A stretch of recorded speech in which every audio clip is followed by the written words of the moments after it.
Our gospel lesson comes from the Gospel of Mark, chapter 9, verses 2 through 9. Hear the word of the Lord. 6 days later, Jesus took with him Peter and James and John and led them up a high mountain, apart, by themselves.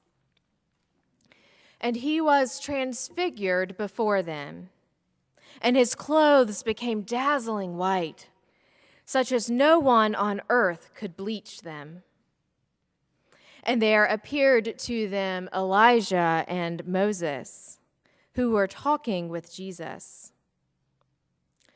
Then Peter said to Jesus, "Rabbi, it is good for us to be here. Let us make 3 dwellings, one for you, one for Moses, and one for Elijah." He did not know what to say, for they were terrified. Then a cloud overshadowed them, and from the cloud there came a voice, "This is my Son, the beloved. Listen to him." Suddenly, when they looked around, they saw no one with them anymore, but only Jesus. As they were coming down the mountain, he ordered them to tell no one about what they had seen until after the Son of Man had risen from the dead. This is the word of the Lord. Thanks be to God. Have you ever had a mountaintop moment? A moment that was powerful and dramatic and awe-inspiring. An experience where you could feel God's presence and when you knew you were close to God. Peter and James and John certainly did. The story itself is a little bit confusing. There is talk of laundry and dwellings, clouds and voices. People are there, and then they are not. Without much of an introduction, we simply learn that Jesus was transfigured before his disciples. And we don't know exactly what that means, or what it looked like, or how it felt, other than that Jesus' clothes were suddenly really, really white. It's almost as if the experience was a bit hard to put into words. Some of the details are really specific. This happened 6 days later. Well, 6 days after what? 6 days after a particular conversation that Jesus had with his disciples while traveling through the villages of Caesarea Philippi. In that conversation, Peter identifies Jesus as the Messiah. Then Jesus foretells his death and his resurrection, and he instructs his disciples about the sacrifice that will be involved in following him. Then, 6 days later, Jesus invites 3 of his disciples to go with him up a high mountain. Linking this story to this particular conversation that could have happened at any time doesn't necessarily help us to understand when and where and how this happened. But it does help us to understand the why.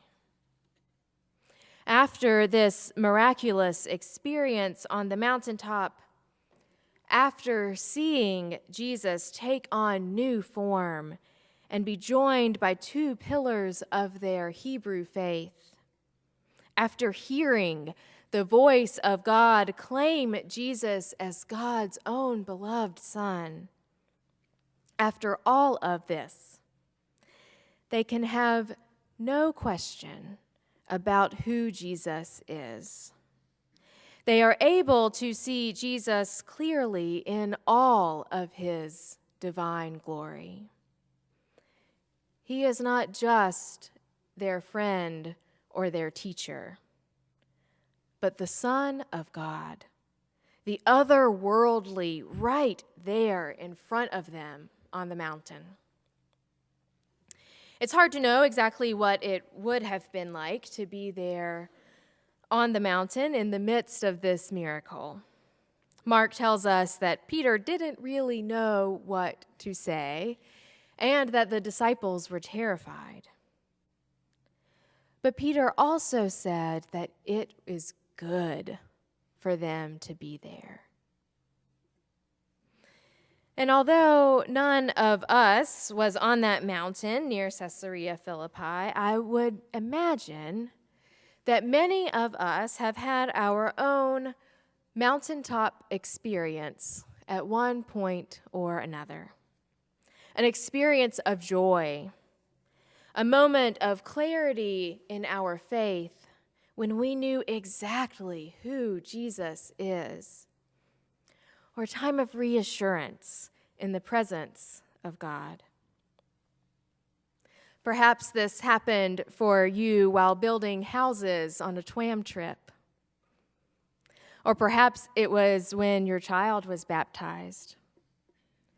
Or perhaps it was at the top of a literal mountain, enjoying the wonder of God's world and the achievement of the climb.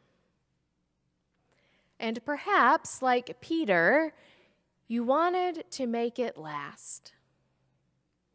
Peter offers to build dwellings for Jesus and Moses and Elijah. He wants them to stay right there, just as they are. He wants the moment to last. He does not want to come down from the mountain.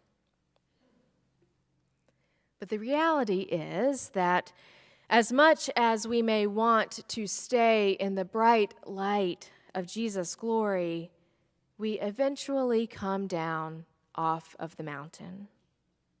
We come back into our regular lives and our regular routines of faith. And the light can be a little harder to see. As they are coming down from the mountain, Jesus reminds his disciples of the difficult times that are ahead. He will face rejection and suffering. He will be betrayed and killed. As a church, we are preparing to enter the season of Lent, a time of penitence and fasting, a time when we remember our brokenness and sin, and when we look to Jesus to save us. It is a time when it can be hard to remember that Jesus was once shining in glory on the top of a mountain with Moses and Elijah. So if we only rely on mountaintop experiences to get us through this journey of faith, we may have a pretty tough time. Because most often we are in between. We are busy in the half light, trying to make the best of things, stumbling and falling, rising and achieving. We are probably more likely to experience God's glory through that veil that Paul describes in 2 Corinthians. There may be moments when we feel this light shining on us directly, like the bright, warm sun. But how much more often is our spiritual weather like the weather today, where the light is reflected or veiled, hidden behind clouds or fog? How much more often do we have to work to see through the haze or to lift the veil in order to acknowledge the work that God is doing among us? Paul talks about the God of this world blinding our minds and keeping us from seeing Jesus shining through. We get discouraged or tired. We get greedy or selfish. We get frustrated or resentful. Or we just get busy in our routine. And before we know it, a veil has covered our faces, and we are blinded to the glory of God and to the light of the gospel in our midst. Paul reminds us that from the very beginning, God has shined light into our world. God's first act of creation was to bring light out of the darkness. God wants us to have this light in our lives. A while back, Di Potts shared a book with me, and when she did, I told her not to be surprised if she heard it in a sermon someday. So here it is. The book is by Squire Rushnell, who is a former network television CEO, and it is called When God Winks at You. In this book and several others like it, Rushnell has gathered stories that he has named God winks. They are events or coincidences that serve as reminders that God is with us and God is helping us. Some of the stories are profound, some are incredible, and some are just a little bit cheesy. But what stood out to me was not one story in particular, but the outlook of the book as a whole. The choice to see God at work in everyday life. Rushnell is intentional in making connections and in looking for God everywhere. It is a reminder that no matter where we go, from the highest mountain to the deepest valley and to all of the boring flat land in between, God is there. God was there before us, God is there with us, and God will be there after us. And so at each moment and in each place, there is an opportunity for us to connect with God. Learning to look for God in the midst of our ordinary lives can require a significant shift in perspective. I remember a college internship supervisor telling our group that we needed to think theologically about the work that we were doing and the experiences that we were having as we wrote up the required assignments. And I remember thinking very clearly, what exactly is theological about making copies? It can take practice to remove the veil and to see God's glory in our daily lives. It takes intentionality to meet Jesus in the ordinary. But once we make the shift, once we choose to tune in to the work that God is doing, we have a chance to experience God anywhere. I came across an example of what such a shift in perspective might look like in a pretty unlikely place. But I guess that is part of the point. It came while watching the Super Bowl. So while it was a great game, for our purposes today, I'm actually a little more interested in the commercials. There were quite a few that were memorable. Danny DeVito was a human M&M. Eli Manning and Odell Beckham had the time of their lives while dancing a choreographed touchdown celebration. But the ones that got me thinking about seeing in a new way were the ones from Tide. The detergent ads spoof every stereotypical Super Bowl commercial. There's a guy driving a fancy new car on a deserted highway. There are friends enjoying a cold, refreshing soda on the beach. There are seniors playing tennis while discussing medical conditions and the newest treatment. But the spokesman breaks into each of these scenarios and announces that despite all appearances to the contrary, it is really a Tide ad. The turning point comes when a mechanic rolls out from underneath a car. His face and his hands and his arms are filthy with dirt and grease. But his uniform shirt is dazzling white. He asks, what makes this a Tide ad? And the spokesman responds, there are no stains.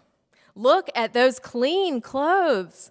What else would this be an ad for? So more spoofs of typical commercials cycle through, all with actors wearing perfectly clean clothes, which leads the spokesman to conclude, so does this make every Super Bowl ad a Tide ad? Playing on their slogan, if it's clean, it's got to be Tide, they successfully shifted how viewers saw not only their own commercials, but all of the commercials, noticing clean clothes everywhere. So I'm definitely not saying that the Tide guy is Jesus, but the commercials made the point that we usually see what we are looking for. It is almost like wearing a new pair of glasses that enable us to see what was already there, what has been there all along. If we choose to shift our vision, then God's glory will not be confined to the mountaintop. And the love and faith and salvation of Jesus can shine through anywhere.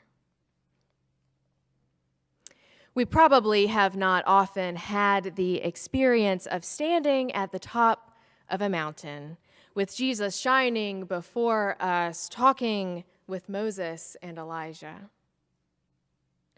However, we probably have often had the experience of someone unexpectedly extending kindness, or of feeling at peace when we might have felt uncertainty. Daily, we have the opportunity to express gratitude, to extend grace, or to wonder at the beauty of creation. Daily, we can experience hope, or be forgiven, or persevere through difficulty. When we lift the veil that keeps us from seeing, we have the opportunity to experience God's glory, even in the routine of the ordinary.